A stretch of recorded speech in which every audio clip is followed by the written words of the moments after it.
जग में जब से जी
रहा हूँ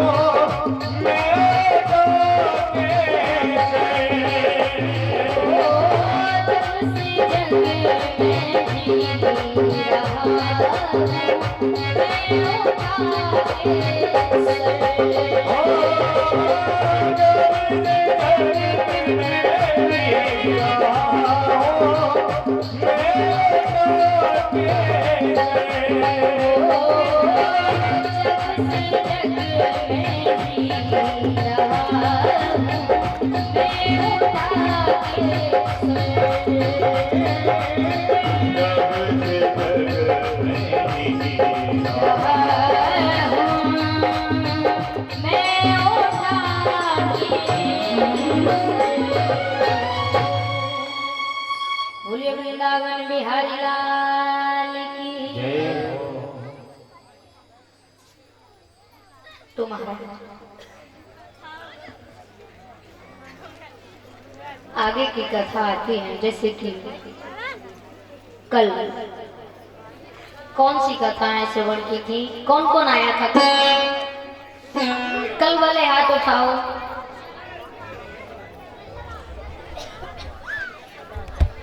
अच्छा पंडित जी आप नहीं आए थे, कल आए थे तो हाथ खड़े करो ना। अच्छा आप नहीं आए थे, नहीं आए। यजमान जी आप आए थे कि नहीं आए, आए थे ना।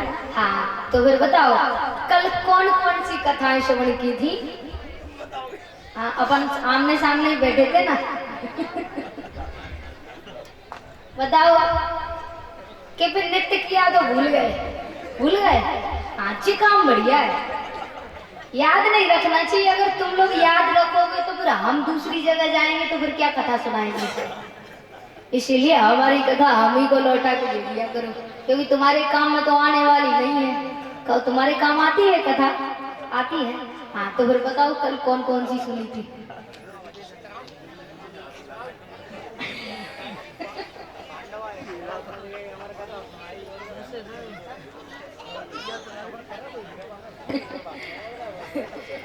कल विदुर जी के यहाँ कौन आया था?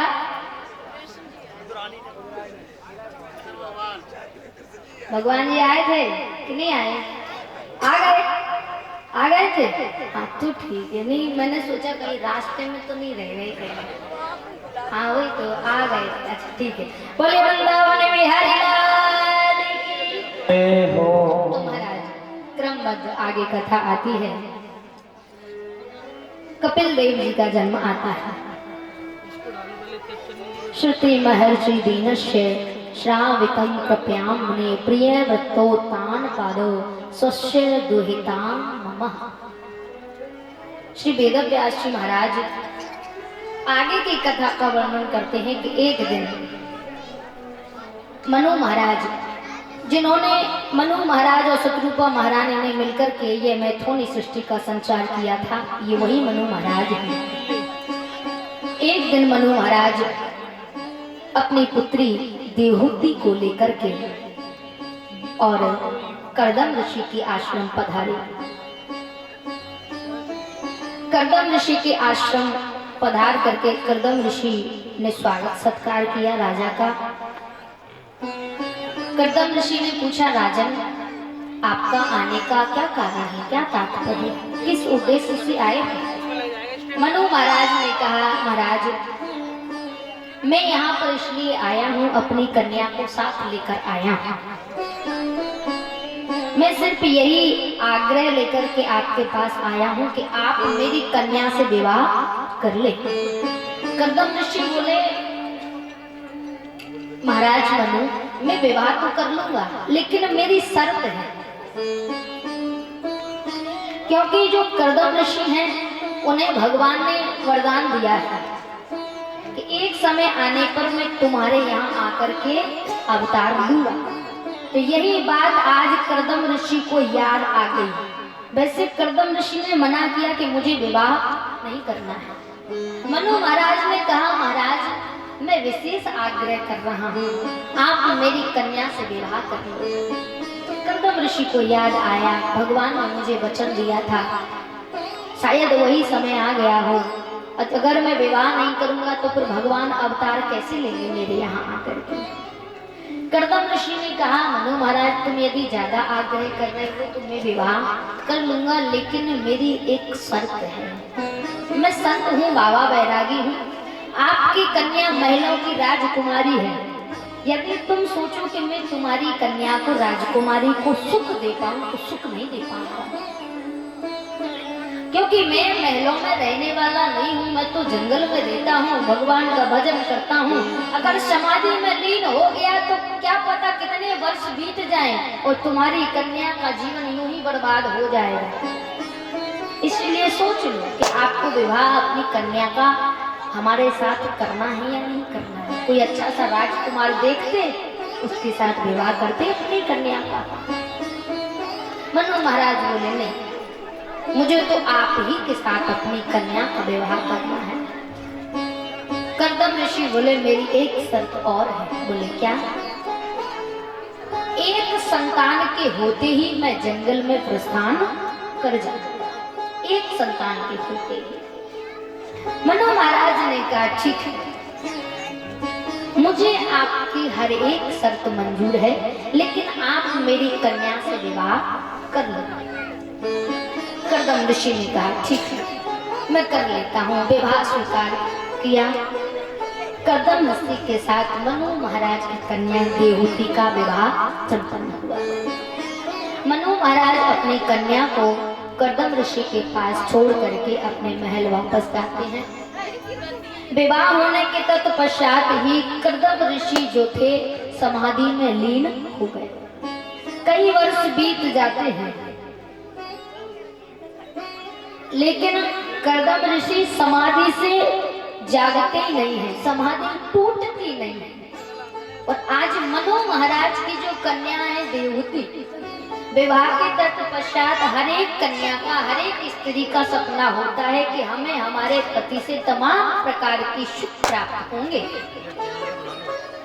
क्या वह राजकुमारी देवहूति जी के कोई सपने नहीं थे, कोई इच्छाएं नहीं?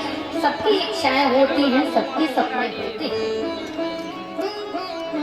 लेकिन जब उन्होंने अपने पति को देखा कि एक बाबा है, बैरागी है, तपस्या करते हैं, कोई इच्छा प्रकट नहीं की, जो सपने थे, जो इच्छाएं थी, उनका दमन कर दिया। उसी समय सारी इच्छाओं का त्याग कर दिया, सारे सपनों का त्याग कर दिया। मुझे कुछ नहीं चाहिए, अब मेरा संसार मेरे पति हैं, जैसे भी हैं मैं इनकी सेवा करूंगा। कर्दम ऋषि समाधि में लीन हुए। देवहूति जो महारानी जो थी, आज महाराज सारी इच्छाओं का, सपनों का दमन करके अपने स्वामी की सेवा में लीन हुए। ऐसी लीन हुई कि उन्हें अपने स्वयं के शरीर की सुध नहीं रही कि मेरा शरीर मुरझा रहा है या मैं बूढ़ी हो रही हूँ, मैं कैसी हो रही हूँ, मेरी इस देह का क्या हो रहा है, कोई सुध ना रही।